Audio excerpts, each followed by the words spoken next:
Get your drink ready. It's about to go down.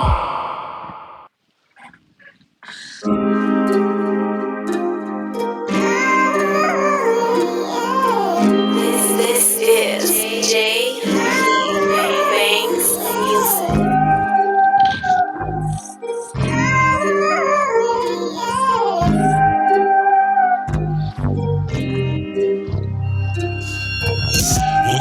Sticking to the script, it's a lonely road. The hoes ain't the big Big homie homie told. He motivated testimony hoe.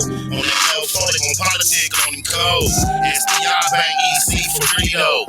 Used to really go ask my nigga Chili Mo. Had a cold gun game, crazy knuckle up. But no enemies with baby double up. Back and forth with the main streets on 98. Q97, me and Lil Johnny Ray. Posted up on Colton with a big ratchet. Way before Lil Wayne threw on that snitch jacket. Walking York with Slim Bag. What up, Big Drac? Gave them back they L cuz you did that. Love my lows even if we don't interact. Lil Mont, baby Psych and Lil Black. EC. EC. EC. EC. EC. EC. EC. 97th Street, smack dead in the Middle East. Fuck the police for King Ron and Lil Reese. Tell the truth, SP3 never lack rhymes. Sometimes I feel I might die behind my rap lines. We ain't Malibu now, we in Maui. Baby Pop, EC, Bear, me and Wowie. Nico, Kiko, EC Red. Still keeping it with Frankie and CC dead. Coming and putting in work. Did more than a little dirt. Airbrush shirt. Big Milk, Lil Merc, Lil Box, Baby Ant, both souls, all the coops. First street to 24 when we call the truce. Lost the legend when we buried Bug. Coach love to the riders that carry cuz, never seen it coming. Was a little foul, still took hard though. My hat off to the Lil Owl. EC. EC. EC. EC. EC. EC. EC. Big spot and little spot, both got an Ezel. Tony Spider got 19, rest in peace, Ezel. Shouts to the females representing EC. The Brownies to the quotas, rest in peace, TT. Big Tommy son on the 7, that's J-Pops. Me and mine never bow down to the J-Box. And that's the coldest crib a nigga ever met. Coldest crib I ever heard about, better yet. 33rd never every only time a nigga ran. On the land, go ask my nigga ran. ECG unit came up with a little show. Got told on by that nigga Lil Show. But on TV, the homies did BT ugly. Got love for Infinite and Lil EC Buzzy. For death though, that means to my dying day. EC, that's all I've been trying to say. EC. EC. EC. EC. EC. EC. EC.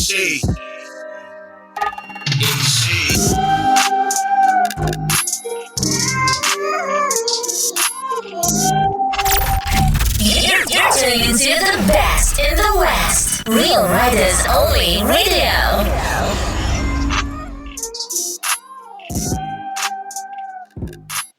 What's up with it, man? What it do? What it do? What it do, man? I'm glad to have you here on live with OG Sticc Hyde, you know what I'm saying, on the show and shit. Everybody's on the radio. Man, it's Appreciate you, OG Sticc Hyde, for having a look on this thing. On my mama. Man, I appreciate it, man. I appreciate you for giving me the opportunity and shit, man. You got a decorated catalog and shit. You got made over 27 mixtapes. Yeah, 6 albums, featured in 3 films, 5 TV shows. You know what I'm saying?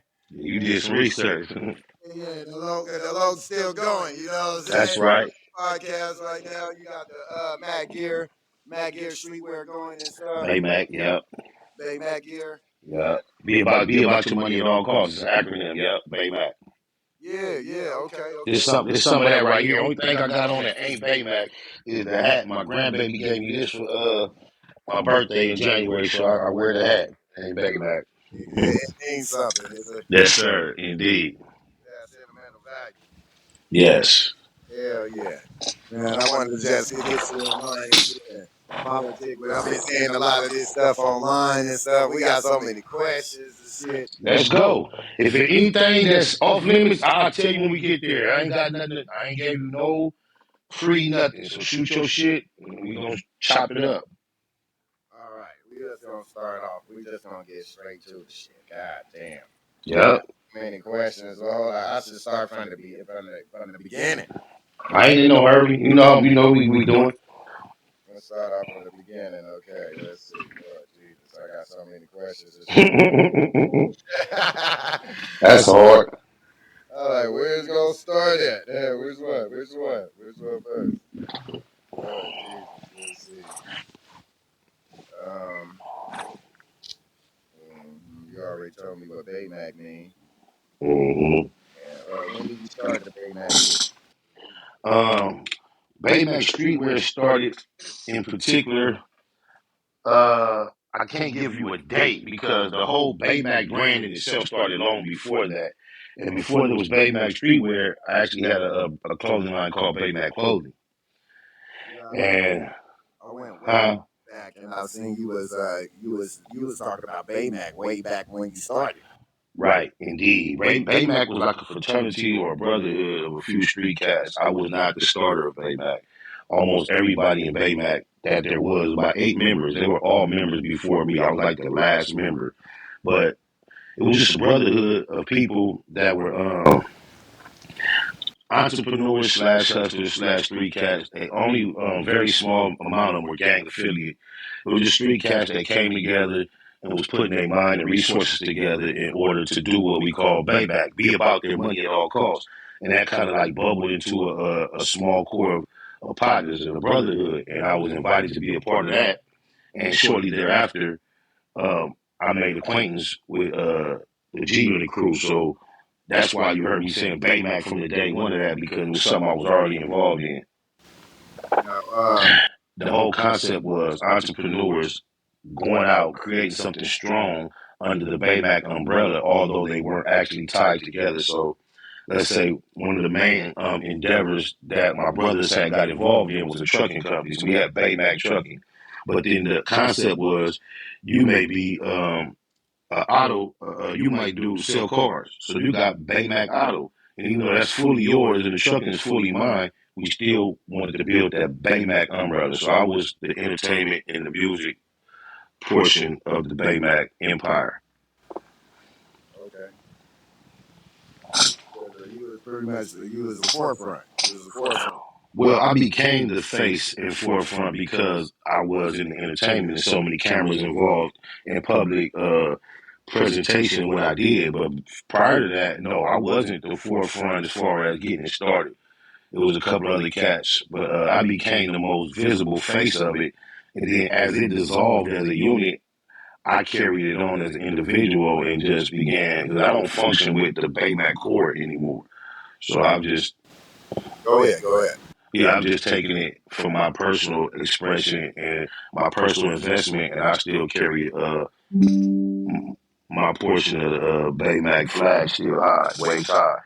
You're very intelligent, brother. A lot of people get the Los confused. They think the Los is they think this shit is a game or something like it's some stupid. Indeed.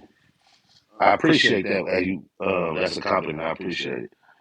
No, for real though. We get sick of these niggas. Press the button right there. Press the purple button right there. Sick of these niggas. Okay. Yeah, get sick I, of the Los. that's crazy. It's crazy because when I was running on my old program, I had loaded up Nipsey. I ain't nothing like these rap niggas. That's the same shit. I used to play that, just that. I ain't nothing like these rap niggas. About the same long as the segment of you saying sick of these niggas. So I feel you. Yeah, you know what I'm saying? Yeah. Any super stereotypical things that you hear that people have completely fucked up about. True. I agree. I agree. there are what kind of stereotypical things that you might hear sometimes when being in the industry.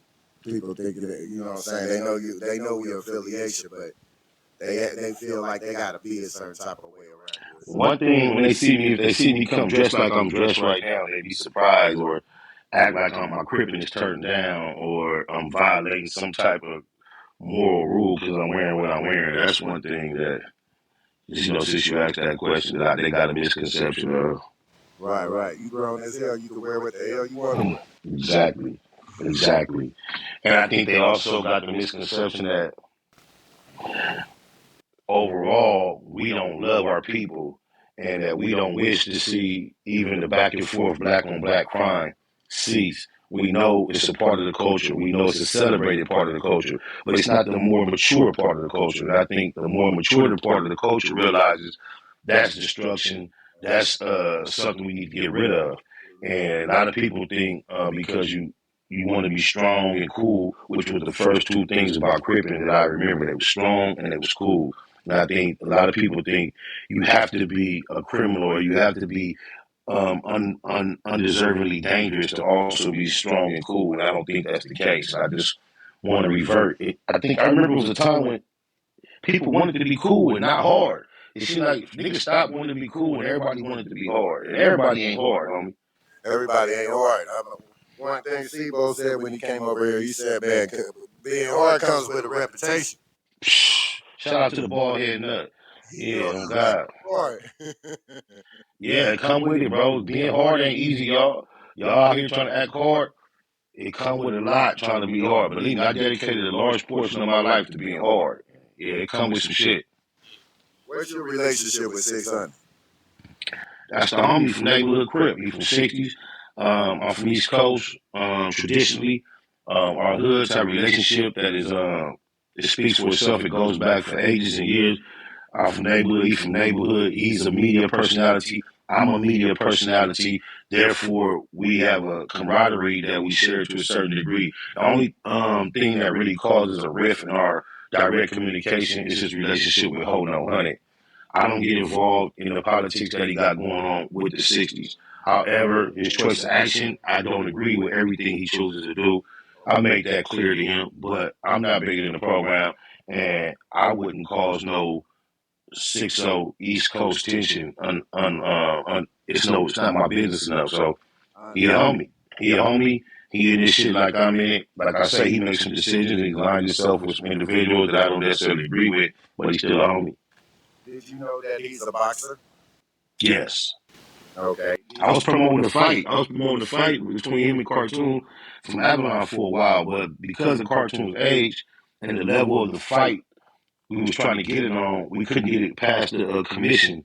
And my investors that were helping me were really trying to take it to a certain level. So once we couldn't get Cartoon clear because of his age, our actual event fell out. But yeah, I was promoting the fight that was going to happen in November of last year between him and Cartoon. Okay.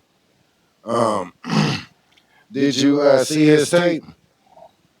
I've seen a couple of his clips. What you think about his fighting technique? Do you think? I ain't gonna lie. I seen 600's tape, and 600 looks soft to me.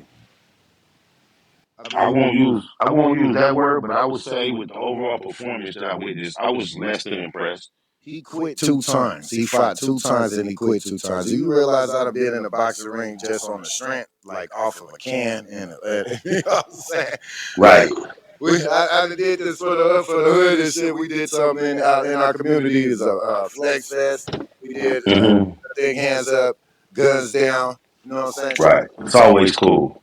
Yeah. We trying to get these kids, you know what I'm saying, to stop thinking about, you know what I'm saying, just thinking that you could just go reach for a burner and kill something. Nigga, get back to the hands and at least have the value of one another's life.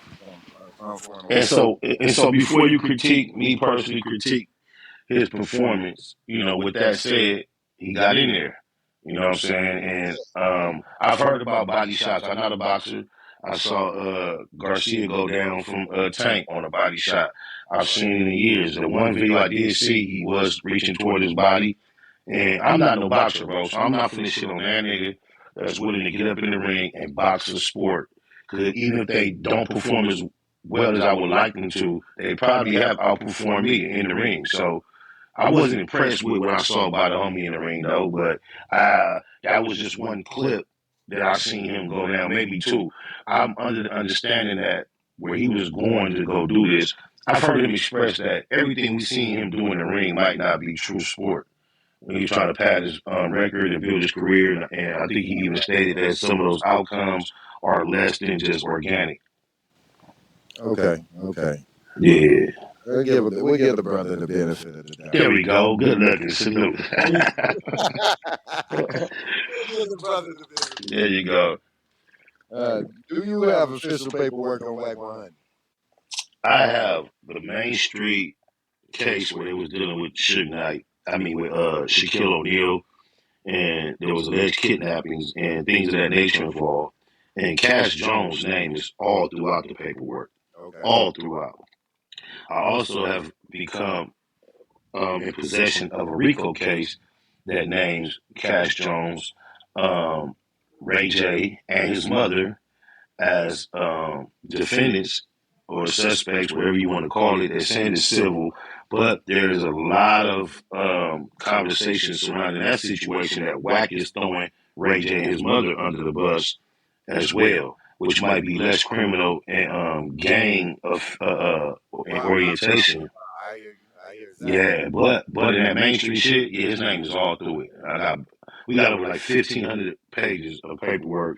I've only scanned through maybe 30, and I saw Cash Jones' name in there about 20, 25 times. Wow. And Lord Jesus. Yes.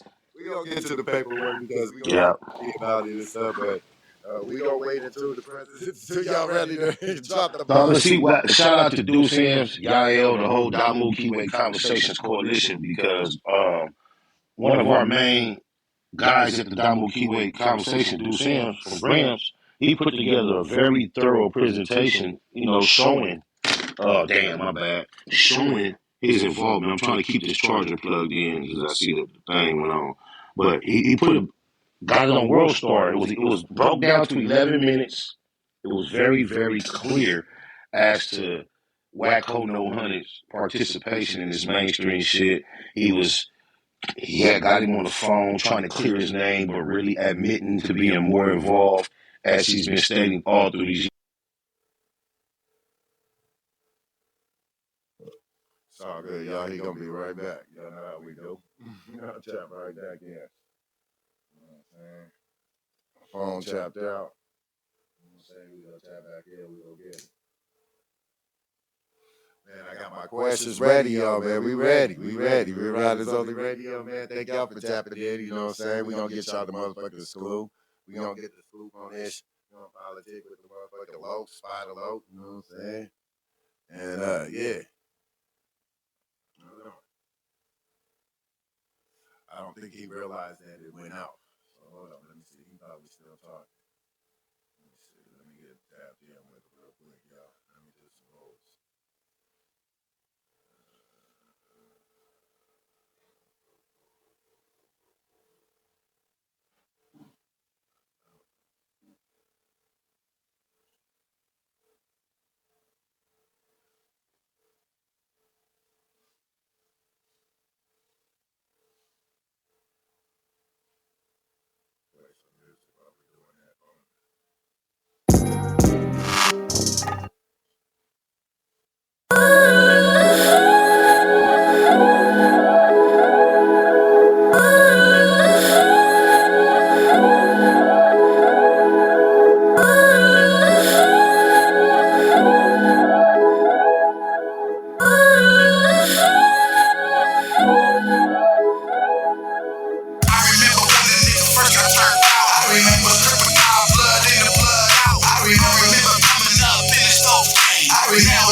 On the turf, Lil Box and Lil Murk. Not a gang of birds, but the third cert, the Lil Word.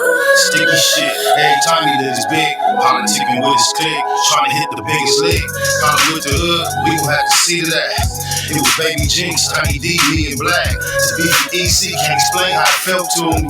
Lil BT nicknamed himself Looney. With big wine on the fire, getting hella faded. Heard the nigga ain't survived, so we celebrated. On a mission with the homies, so if I'm not lonely. Niggas know me, always got the pistol on me. Shot his way on the set, they ain't quote him on. Never lied, every lyric you can quote him on. Diamond shining, rhyming with my rollie on.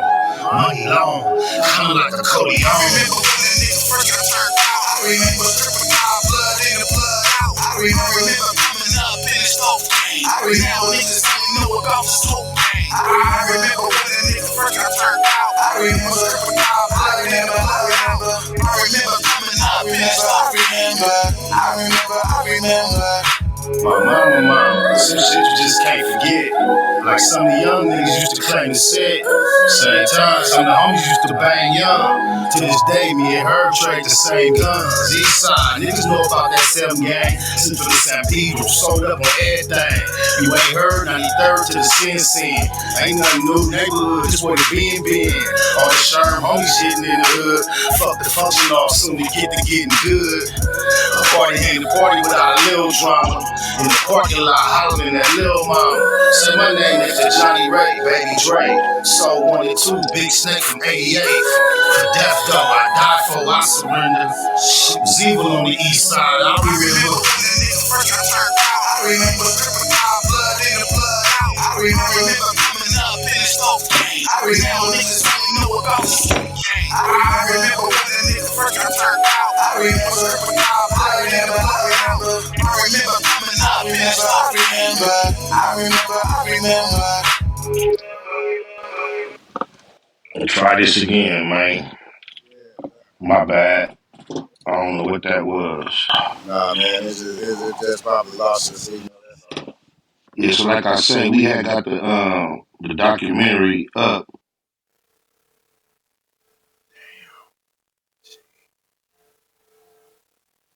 Come on, get them back in here. What is they doing? Come on. Don't trip, y'all. Don't even trip. We gonna get the prep back in here. You know what I'm saying? Play some more of this music until we get back.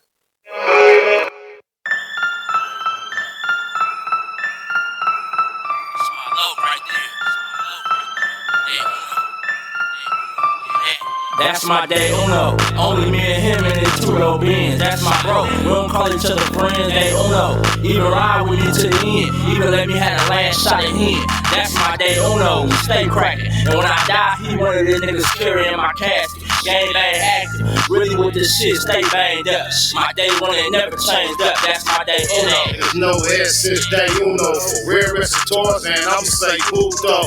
And I mean that with all due disrespect. Nothing, bro. If you disrespect, this man don't go half on the side. All right, let's get it. Oh, Jesus. Come on, why they doing this to me? That shit crazy, nigga. Shit, that shit crazy. Back with him, double back on the foot with the Mac with him. Cognac, that's what my joint drank, period. I done seen him do it point blank. Neighborhood for death though, he see on mine. Every time, still get my nigga 3 up high. I'm just cracking. He usually a trip before me, no 3 introduced me to Nip. Got a lot of politics between the two turfs. Shoot, keeping mafia like Blue Smurf. Half the time, I don't even like her. But I ain't never met a nigga like That's my her. day uno. Only me and him in his 2-door Benz. That's my bro. We don't call each other friends, day uno. Even ride with me to the end. Even let me have the last shot at him. That's my day uno. We stay cracking. And when I die, he one of the niggas carrying my casket. Game bang acting. Really with this shit, stay banged up. My day one ain't never changed up. That's my day uno. So when it comes to dying, it ain't nothing. Killing ain't shit, the enemies know we stay hunting. We know it's wrong, but we love it. What you wanna take? We in the streets, we don't mind a little confrontation. A whole lot of gunplay with me and my love. I'm talking pistols with the scopes when we out on patrol. Hundreds for domes, my love was a fool when you get it in. Pull up on you like curl that slide and you get in. Lil Mac down my bro, and gotta prove a point. It's facts over feelings in my SPI boy. M's be the logo, that's my day Uno. We ain't friends, it's only me and Cuz in this bitch. Like identical twins, we on that same shit. They Uno, them be the niggas that I bang with. A lot of politics between both gangs, it is what it is. The homies live the game, my day Uno. Only me and him and his. Sorry. Can you hear me? Yeah, I can hear you. I don't know why this. I got another phone I can try on before I do the computer. I don't know why the computer ain't. It's why I do all my lives off of. I don't have to do nothing special to the camera and pick up normal. Yeah, I know. I'm sorry about the program I'm using is man, it's doing this extra ass shit. Say imaging edge whip, but this is Lord Jesus. I'm sorry, brother. Can you hear me? Let me take these out now. I can hear you good. All right. We just get it off. We just go audio. All right. We know who it is. That's yeah.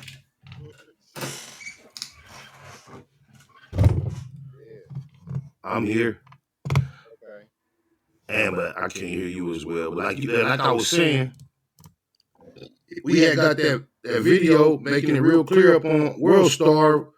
It got a couple million views in less than 48 hours, and he made it his business to get that video taken down. Damn. Yeah. Damn. Okay. So it got ceased and desist. Well, to be honest with you, my comrade Deuce M's is very familiar with this process. He's had content taken down, cease and desist, and he said it did not go through the typical process. He usually can run a check and figure out what exactly was wrong with his content, who was actually complaining about it, and what he could do to rectify it. And none of that information was available to him, almost as if his rights as an American content creator was violated, as if somebody has friends in very high places on a legal level. Okay. Wow. That's deep. That's deep. Now, how did you hook up with Lou Canons' baby mama? Let's see, what was my first initial interaction with Gigi? Shout out to Gigi and Nikki. Oh, my mama. Well, without being able to pinpoint the exact moment of our introduction, the time frame was Lou's Coochie Lips Cannon, went on No Jumper and said the most outlandish things about Nipsey Hussle, Big U, Shawnee O'Neal, and all that. When I saw this, to be honest, I remembered over 15 years ago, maybe, when he was telling these type of lies about me online. So once I saw him pop up going viral for lying on people, I did a reaction to it and also explained and showed what he said about me. And because of that, somehow through our connections, I don't know if it was initially through Alex Alonso or someone else we both knew, but through me trolling her husband and her being involved in trying to clear up some things that he said untrue about her and their child, we made acquaintances. I think it was somewhere around Alex Alonso's phone that how we got acquainted initially. And then when she made her way to California to do the interview, we spent a little time getting acquainted, talking, and we've kept in touch quite closely ever since. Okay. That's cool. Because I have a couple questions that the homies and sent in and shit, and that was one. Yeah, that's how I met her. And when I was in the car with her, what actually was taking place was I was being useful in helping her get to the airport. And as we was going across Slauson, I just looked up and noticed we going across Slauson. So I just turned my phone on and did a little trolling. We was not going through the 60s looking for him or trying to taunt him. We know we was on the borderline outskirts. We wasn't really deep in the 60s. We was just going across the back end, and I was just having a little fun with it. Okay, and how do you feel about Lou Canons? Well, I don't have any feelings toward him, but the fact is he a nobody, nothing, buster, fraud, who put my name in his mouth negatively, dishonestly, long time ago. Ain't no payback on disrespect. Fuck her. Okay. That's real easy. Yeah. And he paid me. After he said that bullshit about me lying, saying he trying to smut me out, he wanted to make amends 10, 12 years later, and he paid me in the process to make me even accept a conversation with him. A couple of bands and a couple of pounds on my mama. Right. When let me ask you, what's your relationship with Suge right now? Man, we don't really have one, so I would just say it's like it always has been for the most part. It's cool. Suge is always somebody I appreciated throughout my career and my journey in the industry. I only had one thing that Suge did after I was on G Unit that I didn't like, but it never caught and turned into nothing. So I guess it's something definitely I don't hold on to. But I remember at one point, Suge was on the internet burning a G Unit t-shirt. And that was like toward my end of my stint with G Unit. So I remember dissing Suge on a song called I'm a Crip featuring me and J Love. I spoke on it, and it never materialized into anything. So that's very small and simple. So minus that, Suge always been somebody that I could appreciate. He helped me figure my way through this little industry at a certain time. Okay. I noticed you did a couple of songs with High Ride. Yeah, shout out High Ride from AZ. Yeah, what was it like working with High Ride? Well, I was in a position where people were waiting on their turn to go next, and being humble and patient was a part of it. And so when High Ride came around, that was a test to me because he got action at doing things that we were all waiting to do before me, even though I was there before. But me and his personal relationship, it wasn't difficult to handle because as men, we never crossed each other or made one another feel like there was anything other than camaraderie because we was part of something bigger. So, High Ride was slightly different or a lot different than us. He wasn't really our type of guy. And but he was cool. He was a cool individual as far as he never tried to get outside his character, be more than what we knew him to be, even though he was on G Unit. He might look tough in some of the pictures, but when the camera went off, High Ride wasn't trying to portray to be no tough dude. Right. Nah, he never came out like he didn't come out like that out here. Like he wasn't right guy. He was a cocky guy. I think he was kind of like a cocky, flashy guy. He had confidence. At that time or before that? Just period. He was always a confident person. Well, and to try to take on what he tried to do, confidence is like the main ingredient. You got to have confidence. Yeah, he was always confident. He was always he believed in himself. He was cocky. You keep going back and forth between confident and cocky. Hey, cocky and confidence is almost the same energy. You're right, definitely. It's just too much confidence can lead to cockiness. There you go. Yep, unchecked confidence turns cocky. You're right. Right. It's just sometimes niggas get too much of themselves. It's easy. I'm gonna give him I ain't gonna lie, getting up under 50 Cent at that time, boy, it adds to your confidence and your cockiness. So I can at least give him. I don't know about how he was before that, but once you land yourself in that spot after telling people you're gonna do something similar, oh yeah, it can go to your head. Nah, he was like that before that. He was always okay. He was always like that. Shout out High Ride. Shout out CQ too. CQ was somebody who blessed me when I came through there back at that time, who had a little movement going, who kept it solid. You remember CQ? Yeah, man. CQ was the guy, my homie from Man Up Squad. That's my guy. Okay. Yeah, it was Man Up. Yep, that ring the bell. Man Up. That was their squad on my mama. Yeah, with Willie North Pole. Shout out Willie North Pole too. Just recently spoke back to Willie North Pole after a while, man. Me and Willie was peers when we was doing our thing. He said getting it back, cracking it up. Yeah. You said you was. I'm gonna ask. Matter of fact, Willie just sent me a record to jump on. I had to pass because he talking about we the OGs with the all white beards. I say, man, my beard ain't went all white yet, man. Don't throw me on that one. The song was hard, but he gave us all white beards on the hook. I couldn't do it. saying? Nah, man. Said, don't do me like that. Nah, not yet. I ain't Santa Claus yet. I'm a grandfather, but I ain't Santa Claus. Man, it's a blessing to be a grandfather, right? It is. It is. Just the word begins with grand. The grand version is the better version of anything that we do, bro. So yeah. Hell yeah. I see you got two boys they're in football. Three. I got three sons in football. One of them is a senior. My junior. He graduates this year. Shout out to him, Curtis Jr. And then Kermon and Curvell. They finishing up their sophomore year. They'll be juniors next year. Hell yeah.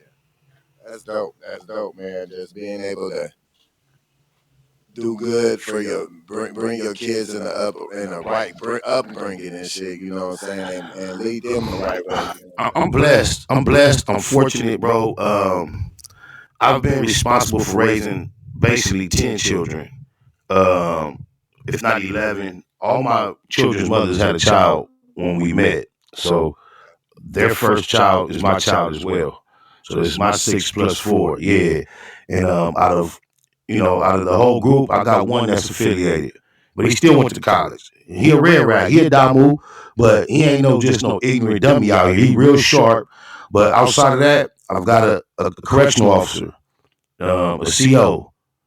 And my daughters, I got one entrepreneur. She has her own little business where she does hair. And the rest, they sprinkled out just doing positive things. And I just feel fortunate to be. I didn't maximize all my potential and my opportunity when I was their age. I've done a lot of things to set a bad example, which we all aware of. And I thought I was going to fall far more victim to that within my parenting. But the creator in the universe has been very merciful to me, man. I appreciate that. Man, it's a blessing, man. It is. Even that live this long and stuff, but coming up the life that we come and shit, we see people come and go all the time. And shit. All the time. You know what I'm saying? Whether it's in prison or whether they get took off the earth, you know what I'm saying? Man, it be hard and shit, especially when you love people. People that you see that you grew up with start following and shit. Right. I got my best friend from Gray Street. He rests in peace. He lost his life about a week ago. We're going to bury him on the 9th of this month. And everybody in our sections, they kind of know how our relationship is the opposite of what our hoods has been going through for the last 10, 15 years. And our relationship is not the only one like that, but it's probably one of the most popular ones. And it's because I'm involved with, I was at the candlelight with his homies and we preparing to go to the funeral with all his homies. It instructed the conversation with my G homies and some more of his G homies where we trying to really get it to the table and hopefully put an official cease to that bullshit. Man, that'll be a blessing It'll be a blessing. Man, I don't want to get ahead of it, but I'm just announcing in general that that's something that a lot of people that are involved and that really matter are discussing right now. That's what we looking to bring that about. That'll be a blessing for the community and the brotherhood. You know what I'm saying? Right. Brotherhood and do what Nipsey was able to do. I mean, it was a blessing to be able to do some tracks with Nipsey. I see you did what? Man, this is the day. We did 3. And this is the dude. This dude that I'm speaking of introduced me to Nipsey back in 01. He introduced me to Hermes. He introduced me to Nipsey. So thanks to my best friend Puto, Rare Edge, Tarzan, Randy from Gray Street, I was able to have an acquaintance with Nipsey that go way back. That's why I got that Smoke One With Us video before Nipsey was really Nipsey. You know what I'm saying? So I got a song that Nipsey gave me right before he passed called "Count on You," and the song I say the most beautiful gift Puto ever gave me because Puto blessed me with the Nipsey relationship. So now it's Puto and Nipsey gone. I love both of y'all. See y'all at the crossroads. Me and Puto went to Nipsey funeral, just me and him together, solo bolo. Up in that thing, we smoked the staple centers out. A lady came and told us to put that shit out. I didn't put it out. I put it down. She walked away. We kept burning. It was some kids, and I ain't gonna lie. I apologize to your kids, to the parents. There was some kids in front of us, kept turning around choking. We smoked that thing out for you, Nipsey, in the staple center. I didn't smell nobody else smoking. We smoked all while Farrakhan was talking and all that. What was it like working with Nipsey in the studio? Man, the first time, it was like I saw something in him. I ain't gonna lie. I didn't see the Nipsey that died. way back then. But I saw something in him that I admired. So the first time, just imagine, I was signed to G Unit, and it was him being excited more or less to be in the studio working with me. I was able to go through my catalog, my computer, my hard drive, play songs. He listened, and he picked 2 to rap on. We did them that night, and we did the video. And I got a lot of little footage of him shouting me out and just the excitement he had that night. Flash to the last record I did with him in 2018-19, I was the one excited to work with him. And the energy was flipped, like, and I just appreciate that, man. I tell people often, although I was his senior by a decade, at his latest times of his life, I feel like he was the big homie. I didn't understand why. I used to go around him and feel comfortable, basically being a little homie, low key, when I get around him, and not knowing why. And it feel like I had no shame in it. Just allow him to just run his show. Yes, his show was something to see. The way he talked, the way he spoke, the way he carried himself, the way he seemed to manage his emotions, even when he was upset, the way he stayed even keel, even tone, his determination, the way every time you asked him for any type of advice, he would refer you to a book to purchase. I thought he was bullshitting me with that. Then I realized I hear other people like Russell Westbrook and other people get their testimony. He was talking to them the same way. T.I., he was suggesting books. And out of all the books that he suggested I purchase, I only got one of them. And it was the 22 Immutable Laws of Branding. And it's been very important to me. I've learned a lot. And it kind of teaches you why he settled on the marathon. Because doing good business and good branding are 2 totally different things. And a lot of times when you have peers or people that you admire for doing good business, they'll see you building a good brand and think you're doing a lot of the wrong things. And you have to know the difference in what you're doing, because if you respect this businessman for years and he sees you building a brand, he starts trying to advise you to make certain moves, your respect for him might get you to try to follow that lead. But it's a difference between building a brand and a business. I learned that directly from Nipsey, referring me to that book. Hell yeah. It was a very intelligent brother. Very intelligent brother. Extremely. And I've been following Nipsey since at least 2010. Yeah, yep. That was when the ride really caught on, and he really took us on the ride, man. His music really documented the ups and downs of his journey, and then when he got to that victory lap, I think it's so spiritual, the fact that he even decided to name it a victory lap. Well, we all know the victory lap is at the end of the ceremony. It's the last thing you do after the whole race is over. And if he's been marketing a marathon all these years, and now you're doing a victory lap, the fact that he passed during his preparation or right before his release, it's like he was kind of telling us something, man. Right. Do you think politics killed Nipsey or just pure hate? Politics mixed with hate, definitely. I don't believe Nipsey would have lost his life that day had he not brought up that little political conversation. Now, I think that conversation goes on in every hood every day without that type of result, but there goes the hate. So that's why I say both. Do you think the Crips have selected politics dealing with you? I don't just think Crips have selected politicking. I think within gangbang across the board, politicking is selective. You know, if we really look back and think about what we signed up for, we didn't sign up for an organization with bylaws and structure and like the military. We signed up to be a part of something that was already dictated by who had the biggest family in the section, had the most influence, who had the most muscles, the most money, who was the coolest. So when you get on this back end of it and you look back, you start realizing, damn, a lot of this shit wasn't even and fair in the first place. A lot of people had more influence just because who their brother was or because who their uncle was. So I think the politics often become selective based on a lot of different reasons. A lot of niggas ain't gonna politic on a nigga that can knock everybody else out. Knock everybody out like they gonna politic on a nigga everybody can whoop. You feel me? Leave that nigga the fuck alone. Leave him alone. On my mama.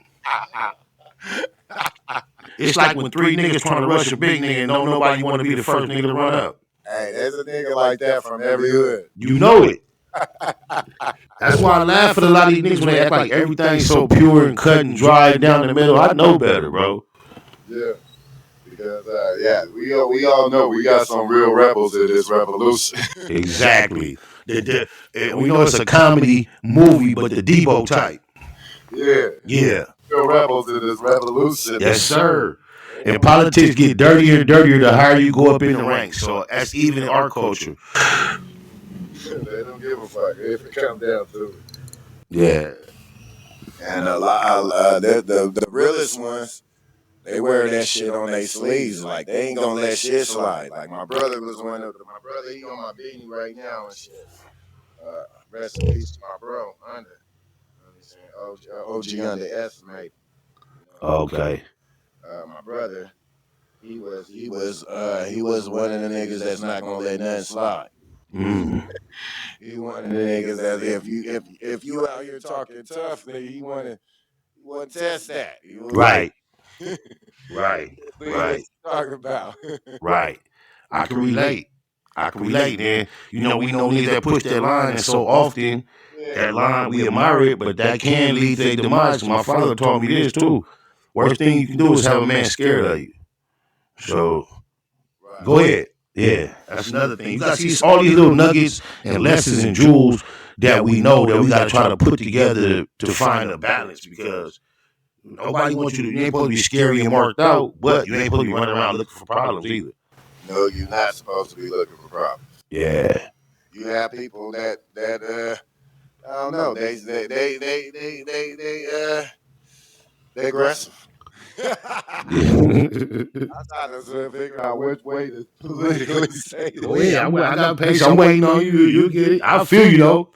Is there some people that stay motherfucking seem like it's their objective? Okay, my best example is the Mayhem commercial, the insurance commercial. The white boy, he just always a disaster with him. Something gonna go wrong with Mr. Mayhem. Yeah, yeah. Straight up crash though. But just think about, we come from a culture, niggas that get dressed, fly, with the mind frame of, oh, I wish a nigga would trip when we get up in here. Nigga Creased up every shit. You looking for the baddies and all that, but you still in your mind is looking for a high probability of getting cracking, and it's kind of exciting to you. That's what we got. We come from a fucked up culture, bro. That shit is crazy. Huh? It's intoxicating. Toxic ass shit. Yeah. Is there any new upcoming acts in Cali that you would like to sign out? So, well, I can't focus on signing anybody at this time because my roster is somewhat full. I somewhat bit off more than I could chew to start, and I refuse to underserve my artists. So my premier artist this time named Bruce Smurf. He's out of North Long Beach, Mac Mafia. And alongside him, I got Nate Nitty. He's from the East Coast. And we got Noonie Green. She's a Long Beach native with a down south twist. She got the grill, she got the dreads, and she's not no gangbang rapper, but she's still on some gangster shit though. And shout out to all three of them. That's the Baymax roster currently, and I just really would like to see them get a better look than they had before they got with me. I ain't looking to control nobody's career. I don't want this to be the end of their career. I just want to help them get it to a better status in their shit. I heard that, man. That's a blessing to me to be able to have your influence in anybody's career. Right. Thank you. I appreciate that. You know what I'm saying? You been in the game, and you had a pretty successful career to say. Thank you. 6 albums, 5 TV shows, featured in 3 films. I mean, thank you. my look ain't hurt. Right. No, I'm not hurting. And, when we look at the overall career, without it being comparable to some of the greats, and you say, oh, it's a failure. But I look at it like this. It didn't cost me a dime. Everything that I experienced was done based on my ability to express myself and my desire for that to be established out here. And when I encounter certain people, they offer me situations from when I first met Dub C, it was based on him having the new Def Jam situation. He was looking for acts. When I met the opportunity to work with Cam, it was because my homie introduced me to Wino. I mean, Cam from the West Coast, Cam with a K. when I got the opportunity to work with Suge, it's because someone introduced me to him. I rapped a cappella. He invited me to work with him. I made some money there. Sibo, same way. I made some money there. Then when I went to G Unit, I rapped for 50, and all I did was make some money, have some experiences, and travel quite a bit. I took no L. It was all a plus, and I appreciate the whole thing. Yeah, dude, you and 50 still talk? Hey, look, every time you like don't talk to the mic, I can't hear you. I said, do you and 50 still talk? No, we don't talk, man. He had become pretty tight with my little partner, Puto, that rest in peace too. So as the family was going through that, I sent word to him to let him know what they was going through, just in case he had it in him, to bless the family. And I don't believe that he's reached out to them, but prior to that, I haven't heard from 50 in years. It really sums up the nature of how our relationship ceased to be, because now when he does mention me, he mentions me as if I didn't have a record, so therefore our business relationship ceased. However, he never let me know that we were ceased. We had stopped being business partners. It was just a fade away after a long time, but then everybody else stopped answering, and I never had a definitive moment where he told me, "Hey, it didn't work out, man. It was a good thing." That never happened. I can't speak for him. All I can do is speculate as to all the other reasons that I think played a part in him losing interest. I think it has very little to nothing to do with me not having a record, because that's not even true. If we just want to mention Blutiful for one, and the things that he told me about that particular record and his plans for it that he didn't follow up with. However, I had a lot of other things going on in my life. Some of my homies / brothers was catching cases. G Unit was coming up in a lot of the paperwork. Just think some of the people was catching cases on fire, they still not home. And I can't guarantee that he was never questioned in none of these scenarios. Wow. Yeah, so I think it has a lot more to do with some of those things other than what he actually speaks on. Wow, what happened? We heard you got the G Unit spinner chain back for Young Buck. Right. Let's talk about that situation and shit. Well, what took place was I met Young Buck just days after that chainer became missing. And, when he was explaining what happened and all that, I just started making phone calls to anybody that I knew that was affiliated with any of the names that he said. He was talking about the Made Men, and I knew that my homie J.O. Felony had did some work with the Made Men. So I didn't think at that time J.O. could do anything, but just to make an impression on Buck, I'll call J.O. And I was like getting at the homie about that chain, asking him to see if he could tap in, see what he could find out. He mentioned Game. I called Game. He mentioned Suge, or the guy.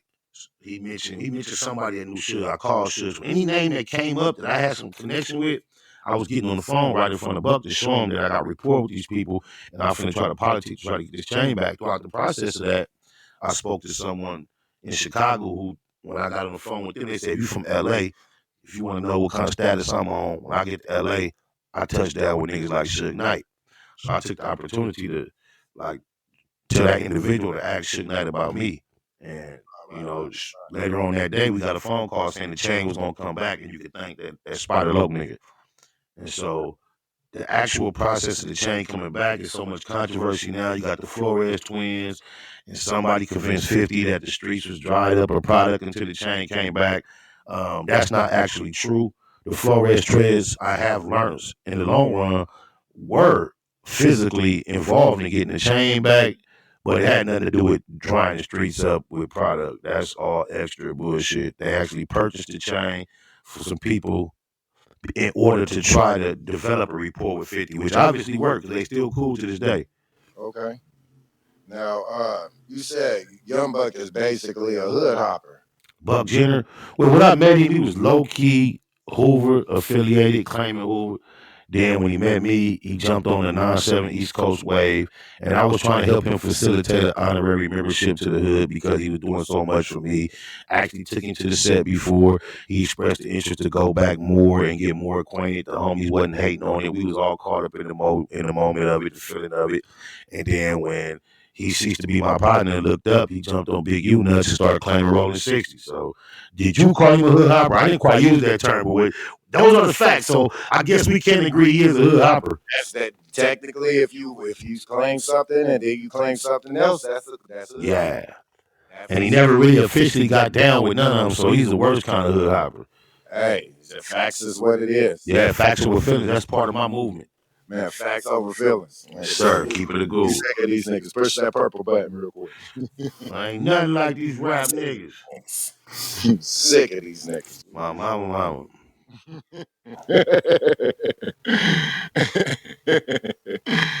Oh shit, Lord shit. The internet negative picture of Big U. Right. What can you tell us about Big U in a positive light? Man, I've had 3 boys that went through his football program, and I can say that at the time, the situation I was in, I witnessed Big U provide youth sports to hundreds of children who can't afford them, equipment, everything. I've seen him take quite a few children from the ghetto to the league, and even more that didn't quite make it to the league, but made it to the collegiate level. And because of that experience, they're now career men instead of street thugs. And nobody's trying to make Big U out to be an angel. None of us. We wouldn't respect him if he was an angel. We all come from some bullshit. But I can acknowledge and appreciate the fact that he's doing whatever he can to try to, throw off that negative impact he's had on the community. And, while he's in this transition from coming from what he is to becoming the great man that he's becoming, I feel honored to be affiliated with him, man. That's dope, man, because, man, when you're young, you make a lot of dumb decisions and shit. You make some bad decisions and shit. And when you get older and stuff, sometimes you realize when you get older, you don't repeat those same decisions. Right. Okay? We don't want to see nobody else repeat them either, younger than you. Yeah, we definitely don't want to see nobody else repeat them. So it's a blessing that he's able to even speak out to that many, reach out to that many kids. And yes. That influence on those kids to do good. You know what I'm saying? And I would also like to say, on behalf of neighborhood Nipsey Hussle, rest in peace. We know that their relationship was challenged, ups and downs. They've been through it. It was real funk between him and Big U. But I can say on Big U, just so people would know, through my personal intimate conversation with Nipsey at the time of his passing, they were really working on mending their relationship. It wasn't perfect. It hadn't got all of it right, but they were restoring it. Nipsey did take him on to New York on a trip, and they was talking heart to heart about, rekindling. And Nipsey was finna go on this campaign. He invited Big U to be a part of it. Man, that's how it be sometimes with the brotherhood. Yeah. Sometimes, we bump heads and shit, but you know what I'm saying? I don't mean that ain't my nigga. My brother is Big Spot. This is my blood brother. This is my father's son. And the street element of life can cause us to bump heads and feel like we wasn't brothers at a certain time. And we had to come full circle to realize, man, ain't none of this shit matter. So yeah, it can't happen. I know it can happen. It can happen and it don't even matter whether you're a gang or not. It happen in any family. Right. Wait a minute, Cain and Abel. I don't know if you're familiar with the Bible, but the first set of recorded brother we heard about, it was the first homicide. Yeah, that happened in any family. Yeah, sometimes family we bump heads and shit. Sometimes we agree all the time and shit. And sometimes we clash, you know what I'm saying? But that don't mean that we gonna clash to a point we can't come back together. Right. And that's when it gets horrible, man. When you get to a point where Jay-Z say nobody wins when the family feud, man. Yeah, because it hurt everybody. It hurt the whole family to see right. people in the family. Like, we family, nigga. Come on. What y'all doing? Right. But nobody wants to see that. Of course. But yeah, all right. My guy Nico in the house and shit, man. Shout out to the homie. Hell yeah. Hey, you know the nigga C-Heck? Who? C-Heck. C-Heck. C-Heck, we rapping? I don't know. Dago 40s? Nah, I don't know him yet. But, You know, I'm always looking for dope ass talent. I'm always looking at to help. You know what I'm saying? Exploit more talent and stuff. But I got you. No, I don't hear you unless when you talk down. Yeah. Yeah, whenever I'm always open to exploit new talent. Oh no, yeah. Check out C Heck. He doing a little time right now. I was gonna ask you if you knew an update, but I got a record with Spotted Oak featuring C Heck and K9 the Boss. We got 2 songs. One of them is called Active. And that's the first one we did together. We got a video and all that. Active, Spotted Oak, K9 the Boss featuring C Heck. Hell yeah, I gotta check into that. Yeah. The Boss. Yeah. Now, man, I'm about to go all the way back. What's your I know I said 2001. You did a song that features Young Mouth called "They Like That" by Cam. Yep.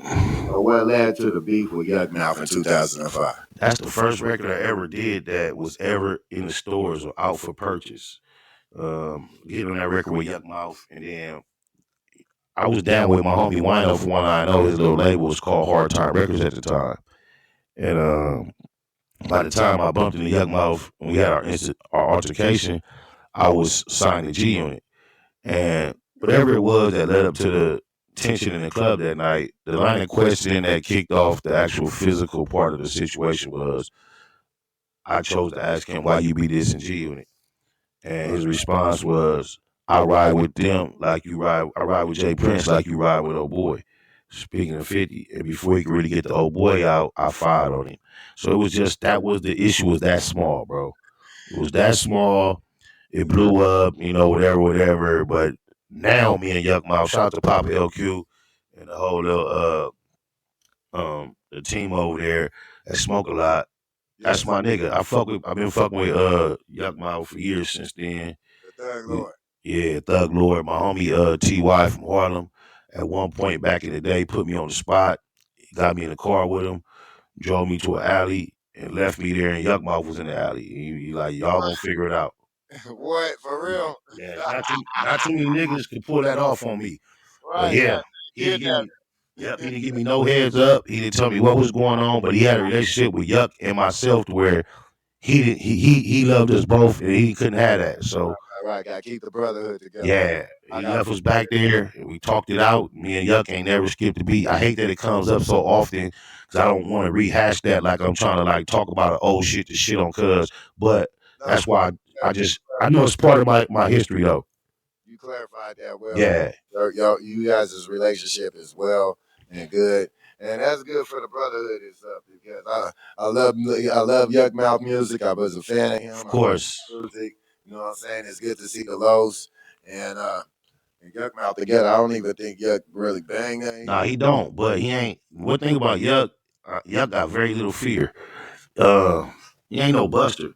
You know what I'm saying? Right. You hear about Yuck catching the short end of the stick a lot, but that's because he come and put everything on the line. And it might not be physically qualified to hold it down, but he not hiding from that.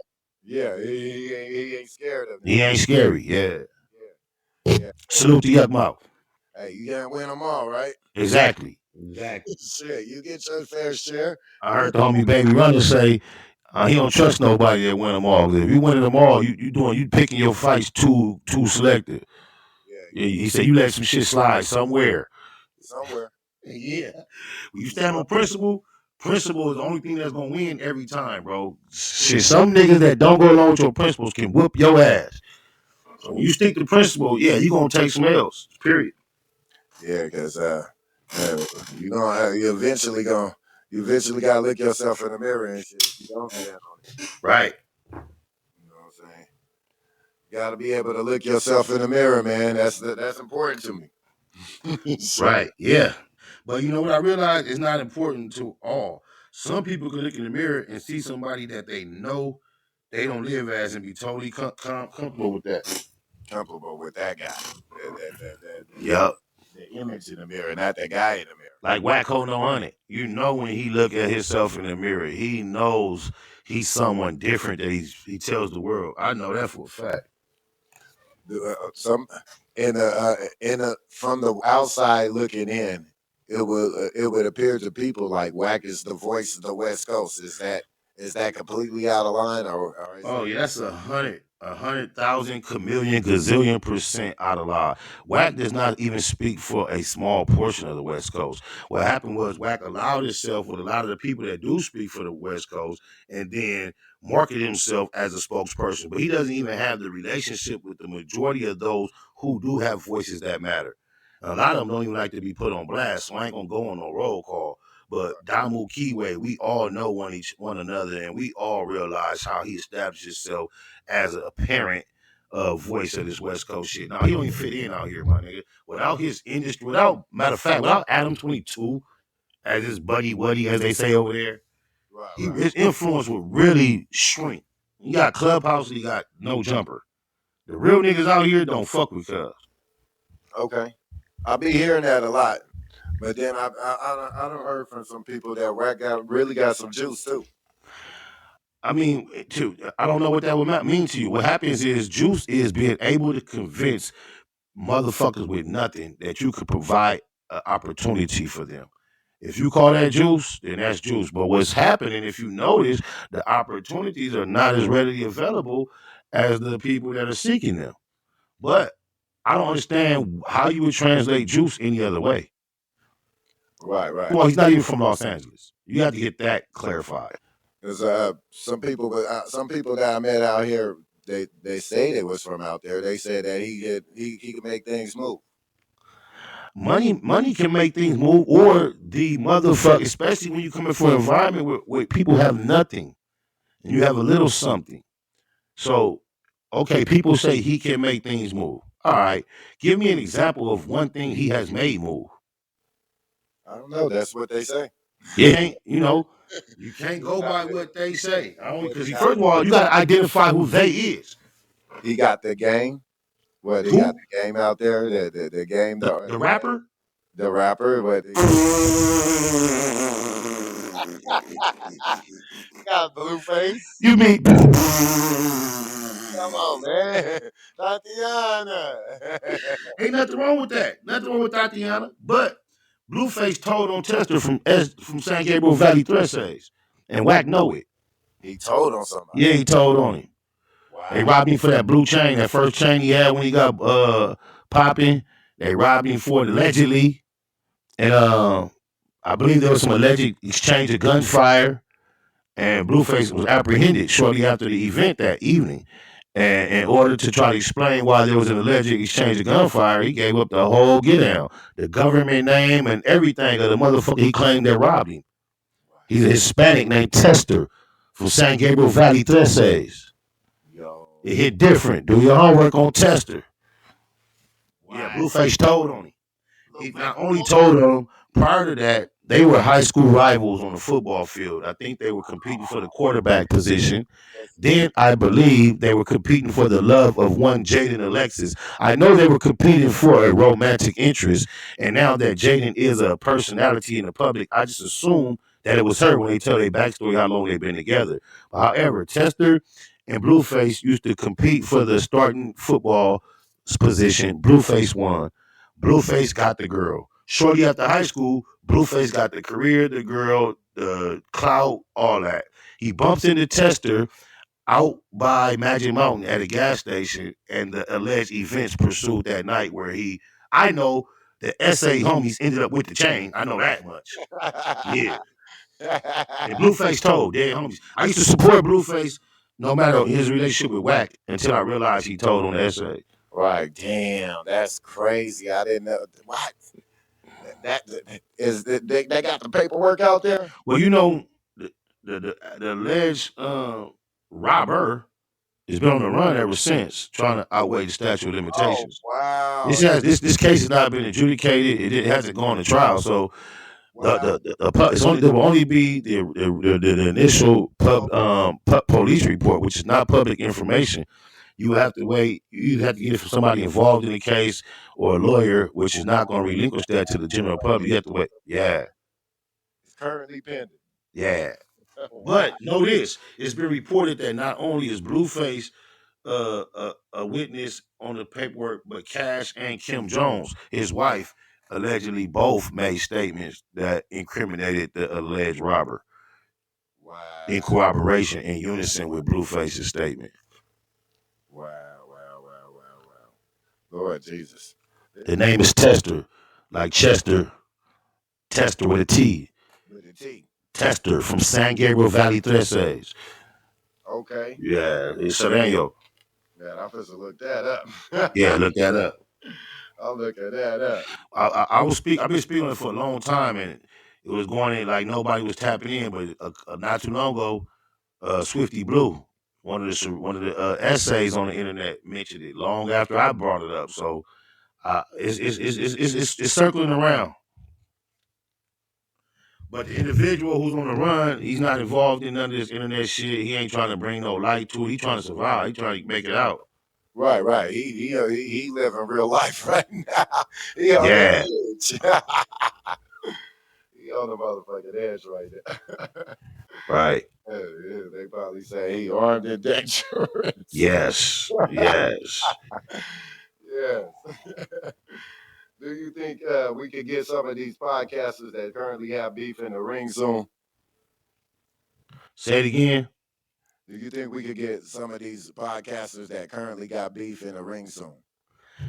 Man, I was very interested in maybe developing a little situation where we can repeatedly get those little situations on and make it benefit for everybody. However, I'm more interested in squashing the beef with podcasters that I'm affiliated with without any type of violence.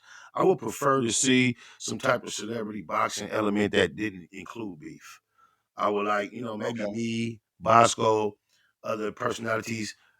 Maybe we get some stable of fighters and use our personalities to bring the hype around it. And the fighters could be homies that's just willing to get in the ring and want to do it. Everybody get a heavyweight, everybody get a middleweight. We promote it, market it, and just try to create it for sport versus a beef thing.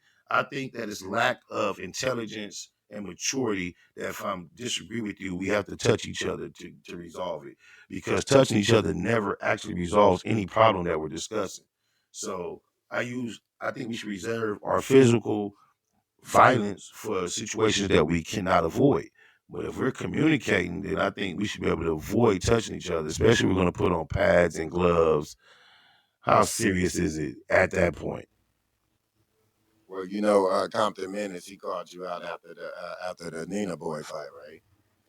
You got talking to Mike. Said Compton Menace, he called you out after the Nina Boy. How do you classify a call out? He said that he wanted to fight you. Yeah, that's not a call out.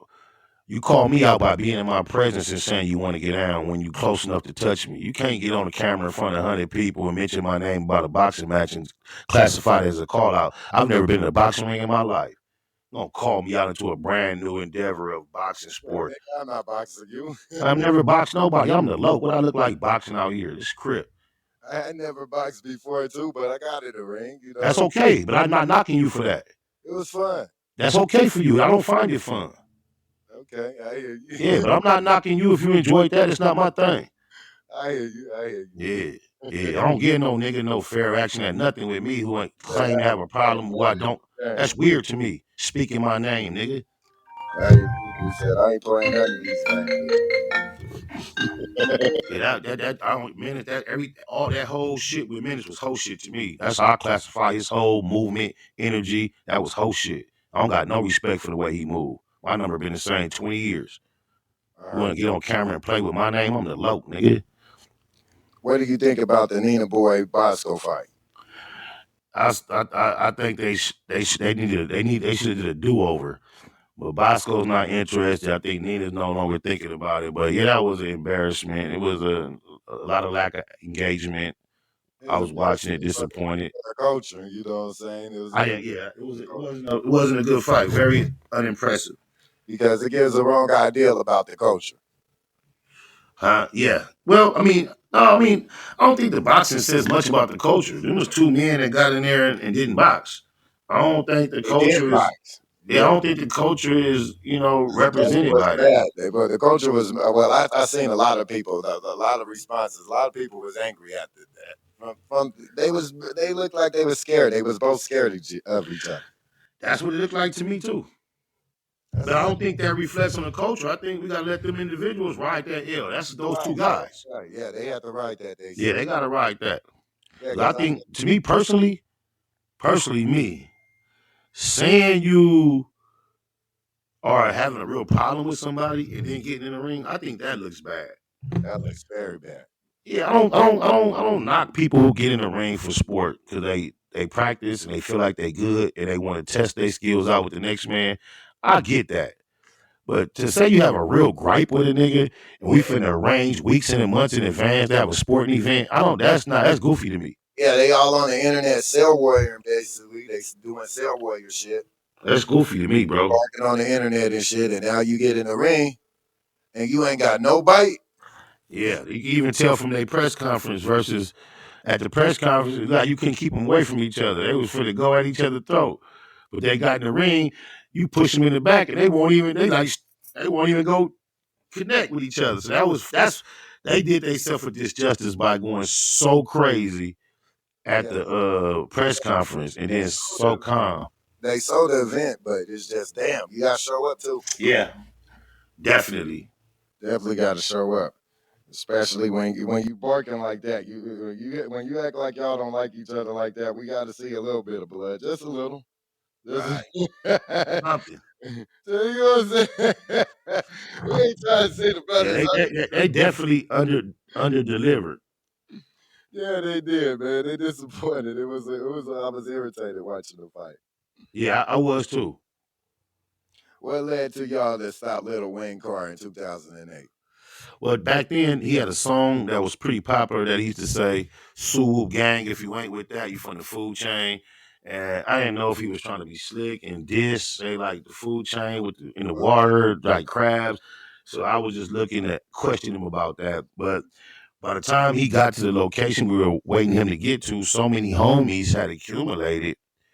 It just was more than me and a couple homies going around there. Wayne, he was banging on the tracks, wasn't he? Yeah, he had been putting it out there. I wasn't really tripping, I fuck with all the dime moves. That wasn't it. It wasn't just banging, it was the fact that he might have been dissing. Okay. The Suwu gang is fine. He said, if you ain't with that, you in the food chain. So my first education on the food chain I was taught about the ocean. So in my mind, I'm thinking he's trying to find a slick way to say crab. So I just wanted to ask him about it, just to show him how this gang banging go a little bit. Like, right, so yeah. I pretty much assumed he was deny it, but I wanted to ask him. You know what I'm saying? Right. Yeah. So me and my homies, we claim food chain crib to this day. That's another little we a couple of my partners, we see each other on the internet or whatever. It's FCC. We know what we mean. Food chain crib. The food chain crib. Man. Yeah. Hell yeah.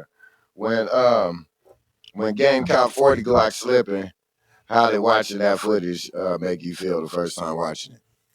Oh, I laughed hard. Yeah, I laughed hard. Laughed real hard. It's a lot about 40 Glocc I hadn't been appreciating for a long time. So I was just letting it do what it do, just based on my situation and not wanting to seem like a hater and disrupt what was going on. But I had a lack of appreciation for him for quite some time, ever since that Lil Wayne shit. He fucked that lick off by going live.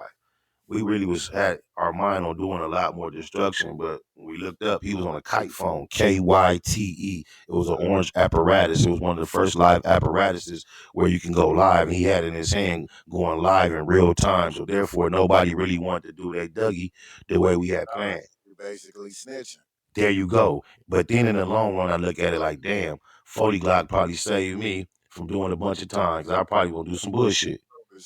Yeah, but he fucked off the lick. So by the time Gang was whooping on him, I was sitting back laughing. I was laughing when Menace and them caught him in Arizona at the thing. I was in Arizona when they caught him at the arena and did they 1-2 to him. Yeah, I talked to Menace that same night while he was leaving the function. They caught him out here? Yeah, no, I was out there. Okay. At the time I got the call. That's why I got confused. I was in Arizona. Okay, I'm like, damn, nigga. No, I think they was at the convention center or somewhere out here in LA. Okay.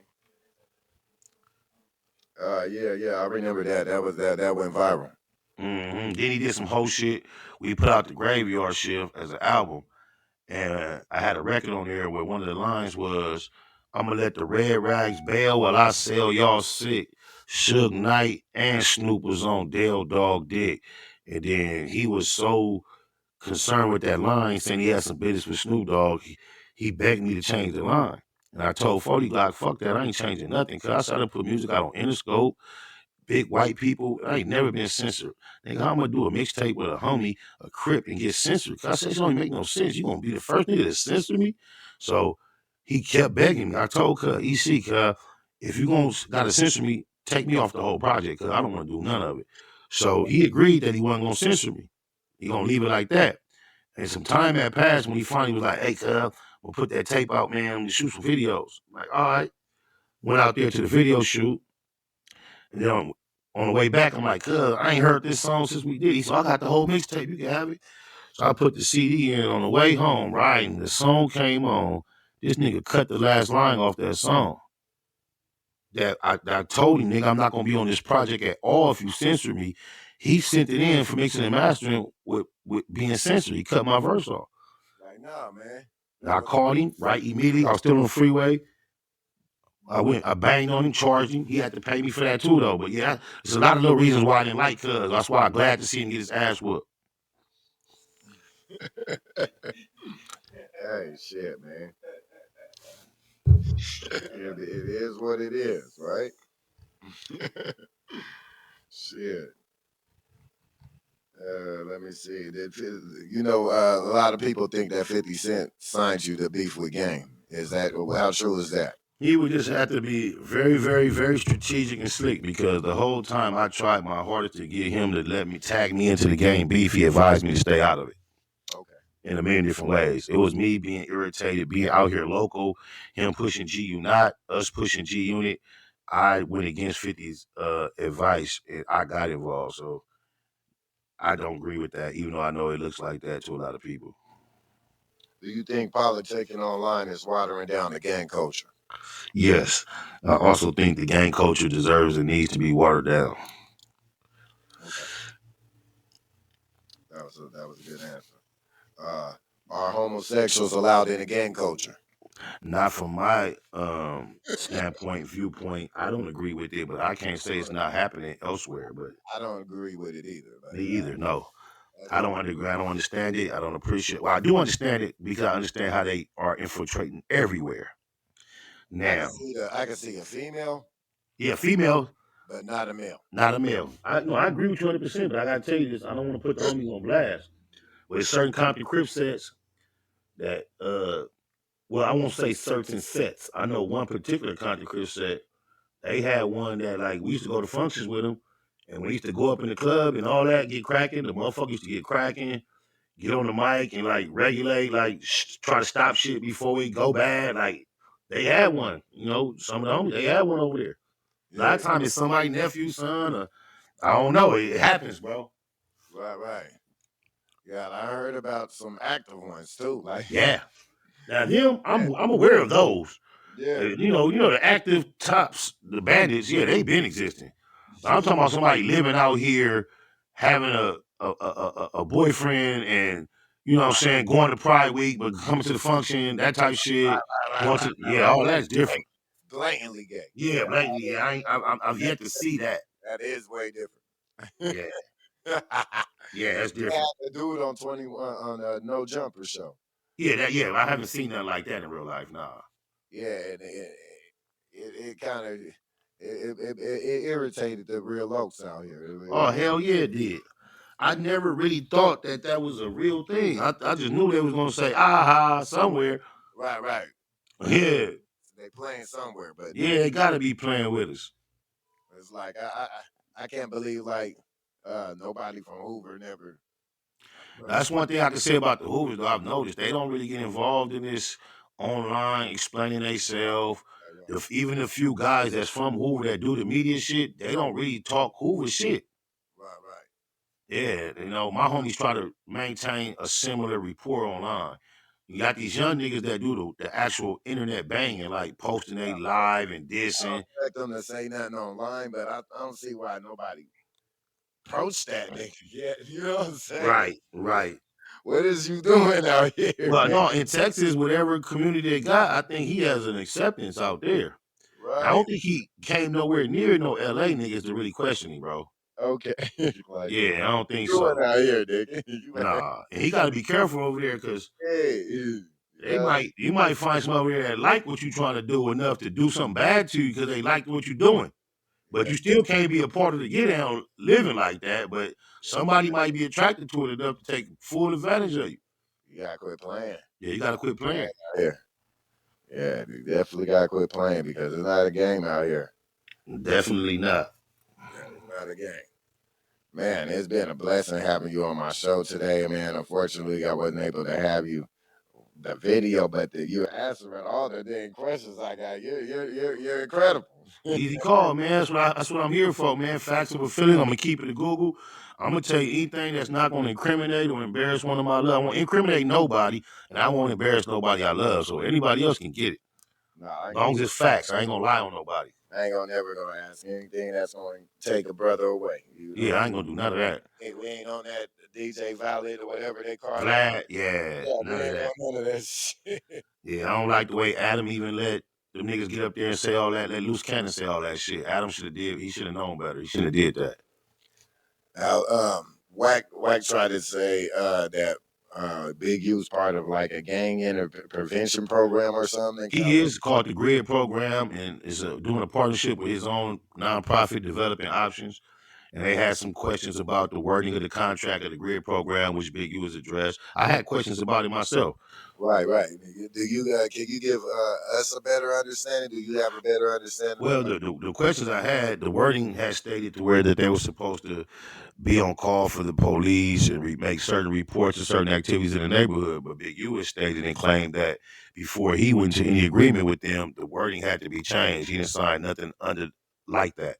So I leave it at that. And then I also am wise enough to understand that even if he had signed something similar to that, when we get released from prison, signed for probation, we agree to all type of terms that we don't intend on. You feel me? Out, man. Yeah, so I'm not finna pick him apart. You got to show me his program being actively involved in what the contract states for me to act like it's all bad. Initially, I looked at it like, man, that's all bad. But Big U is taking a licking for a whole lot of OG gang members out here because it's a whole lot of them in that program. Reputables. Right. He ain't. You see how he ain't naming nobody. You know how many niggas he could be naming. Go talk to so and so. Ask them. And I say he's doing it with honor by not doing so. He answering for himself and not pointing out who else in the program. There's a lot of other G niggas out here in that program. Well, basically, this program is like a program or like a rehabilitation program or something like that. No, it's about self-policing. You know, it's about the community saying the police don't relate to us or police us correctly. We should have some say so over our own. We got police brutality. We getting profiled. You guys put up on a situation with lack of understanding and it don't have to go a certain way. And so after us in the community making that gripe so long, this is like a midway where we can try to see if there's a way that we can police our own to a certain degree. Wow, they're allowing you guys to self police each other in some form of way? To some form of fashion, yes. And it's just really saying, look, they're not going to listen to you because y'all the law. They might listen to us.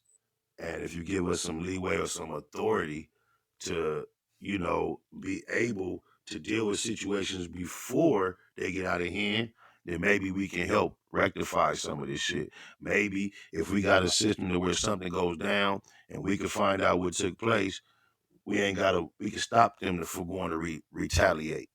You know what I'm saying? I think it's more focused on that and having these programs for the kids to get involved in. But the wording of the contract before the police or the government or the white folks actually agreed to it, what they seemingly was requesting initially seemed a real suspect. Okay. That's fair. That's definitely, that was a good answer because a lot of people, the way Wack explains this is the way it's explained and the way it looks on paper is horrible. Two different things. Yeah, but Wack is over interested and involved in not just men in general, other men's business, their intimate businesses, what they do in their bedroom, especially when they're doing it with other men apparently. But it seems like he's over interested in Crip business. I think Cuz really wish he was a Crip. He hate the Crip. He loved the Crip so much he hate him. I don't want to make this about Wack. I just want to say about this particular question because this particular question, that's some scary shit. If there's a brother that could take niggas Nigga, that's scary. That's scary for the brotherhood. That could do what? That could take brothers to jail. Oh yeah. Yeah, that's Oh, scary for the definitely, brotherhood. definitely. I mean, I wouldn't be surprised, but Wack has said he's gotten 7 Main Streets out of jail, off of trial. So who can get you off of out of jail that can't get you in jail? He got a close relationship with the law that he has yet to explain. He also said the feds told him they owe him a favor. Wow. He also said the feds called him and offered him protection against Jay Prince because Jay Prince was threatening him online. Wow. These are claims that the Wack makes himself. He also, when involved in trying to clear his name as a rat, he brings the police, Greg Ketting, to Clubhouse in order to speak on his behalf. I'm just saying, bro, these are all facts. Yeah, I hear you, man. Facts. Feelings. Wack refers us to the book that Greg Ketting wrote if we want to understand what took place back then. Well, in that book, it says at some point, Wack found a black apparatus up under his truck. He thought it was a bomb, and he picked up the phone and called the police. Once again. That's crazy. Yeah. That's crazy. Wack claims to have a gay sex tape with Neighborhood Nip in it. Yeah. Wack said he watched it 100 times. Why he watching the tape? Come on, that's what I'm saying, bro. This is the guy you're asking me about, bro. Why this nigga watching the tape? This is the guy you're asking me about. Not only did he watch it, he said he watched it 100 times. Why are you watching the tape, nigga? 100 times. And look and guess how we knew about this. Look who he was telling. Cassandra Campbell. Why is you telling this man that you know like his anal penetrated about a gay sex tape? Wow, why are you telling that? And that dude, then, man, that dude got some issues going on. Yeah, why are you talking to him about this? So when you ask me about Wack, remember, this is the guy you asking me about. Yes, sir. He sat in the room with Cassandra and asked him about Bambada with me. He went. As soon as we saw Snitch 9 Takuchi turn into the biggest hip-hop federal informant ever, he went and held hands with him and babysat him, bro. Right. This is why when I talk to street niggas outside of my jurisdiction and they ask me about Wack, like, is he something to be questioned? I'm like, bro, y'all saw all that. So what is you even asking about him for? You saw him hold hands with Takuchi. You're right. That's it. Like, that's all I need to see. On top of all the other things I can name, we saw him run out of a venue and say, J-Rock knocked me out, blood, and then turn around and deny being knocked out for the next few years. Right, because he said nobody got the footage. We got the footage of him saying it, though. Right, we got he keep talking to you like you stupid. No. He didn't just say it, and you got to enhance the quality to make sure you heard what he said. He said it. He multiple times in front of a crowd. He was delirious, running, trying. Come on, man.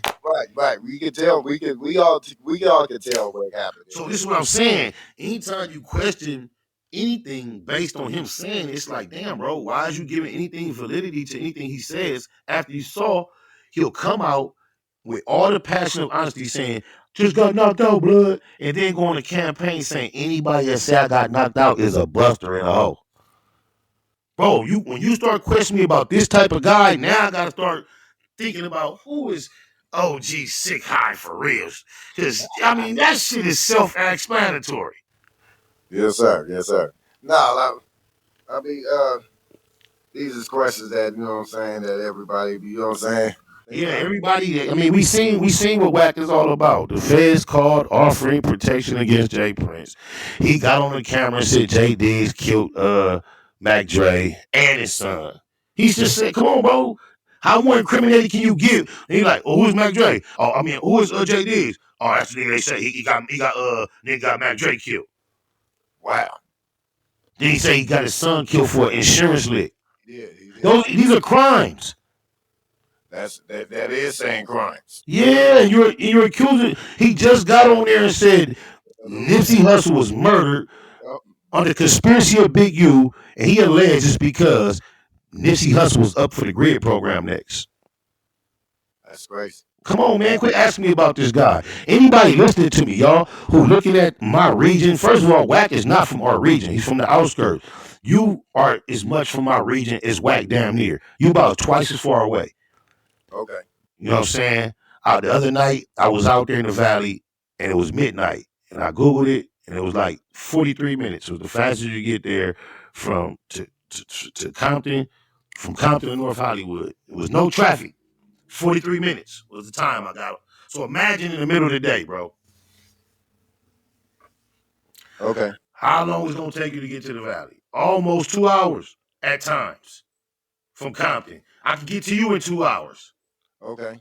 Now, our county is big as far as the actual geographical size. So they do land in a portion that they do go to LA County Jail. And Wack just seems to hold on to that as his connection to Los Angeles when I have no connection to Pacoima to the point where I can't get on this motherfucker all day and talk about Pacoima politics like my voice matter or North Hollywood politics, the San Fernando Valley at all.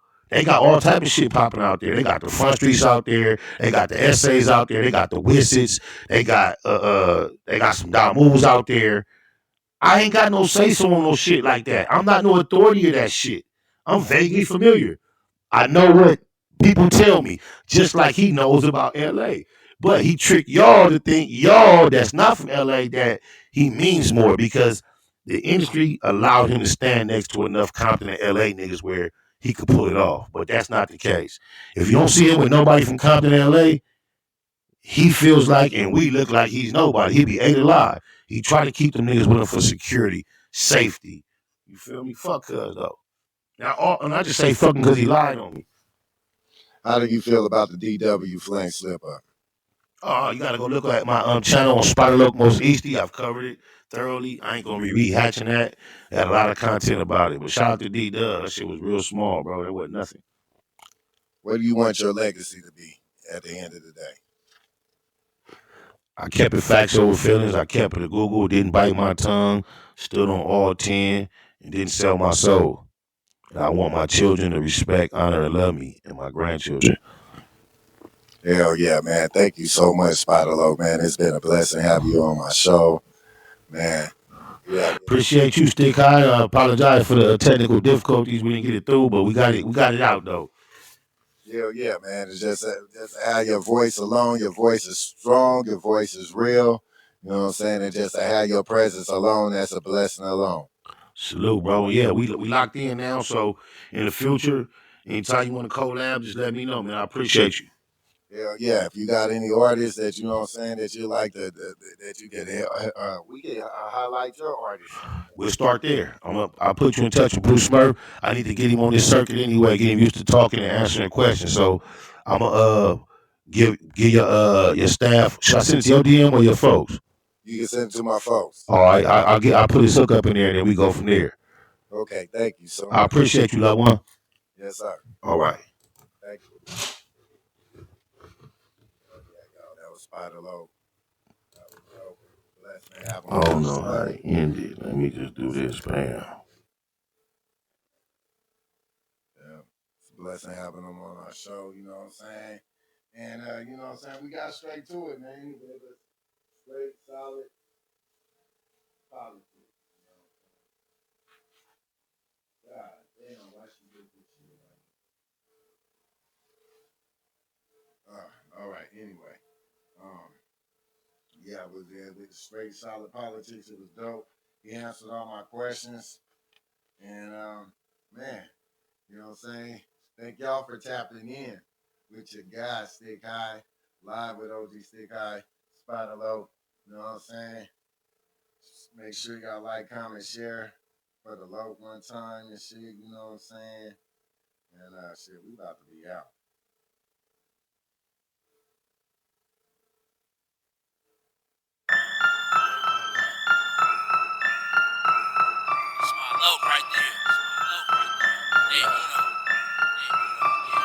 That's my day uno. Only me and him in his two-door Benz. That's my bro. We don't call each other friends, day uno. Even ride with me to the end. Even let me have the last shot at him. That's my day uno. We stay cracking. And when I die, he one of the niggas carrying my casket. Gang bang acting. Really with this shit, stay banged up. My day one ain't never changed up. That's my day uno. There's no S since day uno. For rare restaurateurs, and I'ma say Budo. And I mean that with all due disrespect to the ops off tops if you diss the set. This man though I go half on the sack with him, double back on foot with the Mac with him. Cognac, that's what my joint drank. Period. I done seen him do it point blank. Neighborhood for death though, he see on mine every time. Still get my nigga 3 up high. When it's cracking, he usually a trip before me. And 03 introduced me to Nip. Got a lot of politics between the two turfs. Choose keeping mafia like Blue Smurf. Half the time I don't even like her, but I ain't never met a nigga like That's my her. day uno. Only me and him and his 2-door Benz. That's my bro. We don't call each other friends. Day uno. Even ride with me to the end. Even let me have the last shot at him. That's my day uno. We stay cracking. And when I die, he one of the niggas carrying my casket. Game bang acting. Really with this shit, stay banged up. My day one ain't never changed up. That's my day uno. So when it comes to dying, it ain't nothing. Killing ain't shit either. Enemies know we stay hunting. We know it's wrong, but we love it. Where you wanna take it? We in the streets. We don't mind a little confrontation. A whole lot of gunplay with me and my love. I'm talking pistols with the scopes when we out on patrol. 100 for domes. My love was a fool when he get it in. Pull up on him like cuz, let's slide and get in. Lil Mac down my bro. Ain't gotta prove a point. It's facts over feelings. And my SPI boy. M's be the logo. That's my day uno. We ain't friends. It's only me and cuz in this Benz. Like identical twins. We on that same shit. Day uno. Them be the niggas that I bang with. A lot of politics between both gangs, it is what it is. The homies live the game, my day uno. Only me and him and his 2-door Benz. That's my bro. We don't call each other friends, day uno. Even ride with me to the end. Even let me have the last shot at him. That's my day uno. We stay cracking. And when I die, he one of the niggas carrying my casket. Game bang acting. Really with this shit, stay banged up. My day one ain't never changed up. That's my day uno.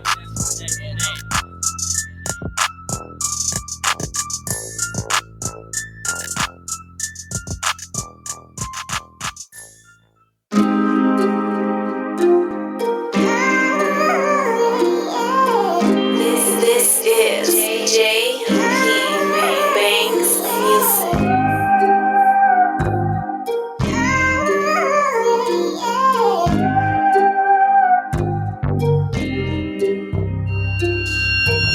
When you sticking to the script, it's a lonely road. Before they left the hole, take the big homie told. He know the way the testimony hold. On that no phone, they gon' politic on the code. SPI bang EC for really though. Used to really go, ask my nigga Chitty Mo. Had a cold gun game, crazy knuckle up. But no enemies with baby double up. Back and forth with the main streets on 98. Q97, me and Lil Johnny Ray. Posted up on Colton with a big ratchet. Way before Lil Wayne threw on that snitch jacket. Walking York with Slim Bag, what up, big track? Gave them back they L cause you did that. Love my lows even if we don't interact. Lil Mom, baby Psych and Lil Black. EC. EC. EC. EC. EC. EC. EC. 97th Street, smack dead in the Middle East.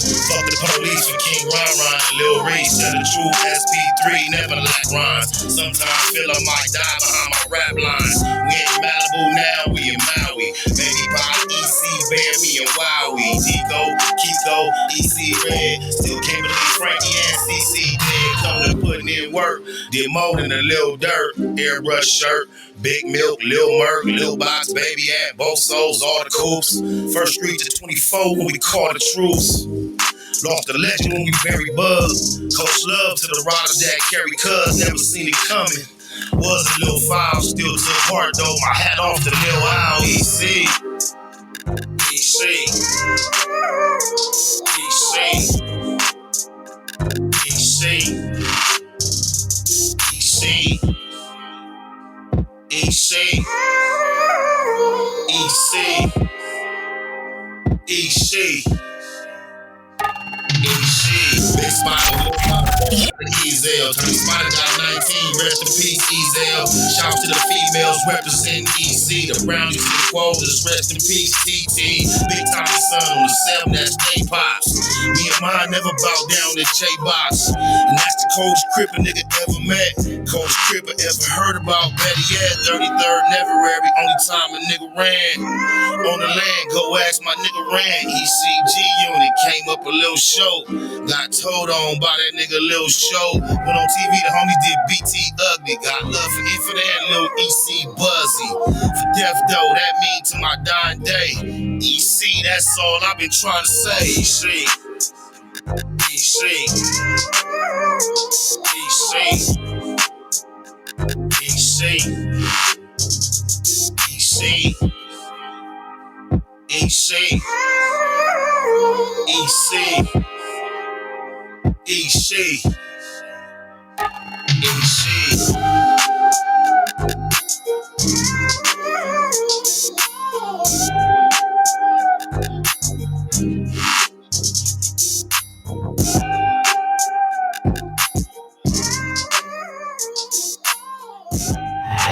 Thank you for tuning in live with OG Sticc Hyde on Real Rydaz Only Radio.